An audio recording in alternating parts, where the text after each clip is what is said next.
গত যে কারিকুলাম ছিল সেই কারিকুলামের আওতায় পরীক্ষা দিতে ছেলে মেয়েদের বেশিরভাগ দলীয় কাজ, অ্যাসাইনমেন্ট এগুলোই বেশি হতো। তো যাই হোক, আবার শুরু হয়েছে অর্ধবার্ষিক পরীক্ষায় যেটুকু করেছিল তার চেয়ে ক্লাস টেস্টগুলোতে কিন্তু ওরা অনেকটাই এগোচ্ছে। আসলে শিক্ষার্থীদের সুপ্ত প্রতিভার বিকাশ দলীয় কাজ দিয়ে করলে যারা পিছিয়ে পড়া শিক্ষার্থী তারা অবশ্যই চেষ্টা করে আগায়, কিন্তু তারপর অনেকটা পিছিয়ে পড়ে আমার মনে হয়।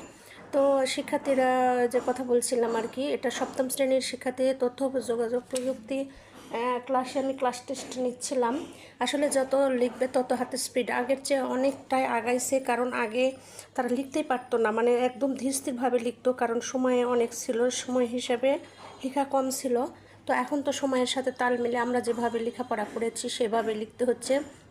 তো আমার তথ্য প্রযুক্তি 50 মার্কের মধ্যে 25 মার্ক, 15 হচ্ছে বহু, বাকি 25 মার্ক কিন্তু আমাদের হচ্ছে লিখিত হয় 10 মার্কের। সেই 10 মার্কের পরীক্ষায় আমি নিচ্ছিলাম। মোট 60টি প্রশ্ন থাকে, 60টি প্রশ্নের মধ্যে 5টি প্রশ্ন লিখতে হয়।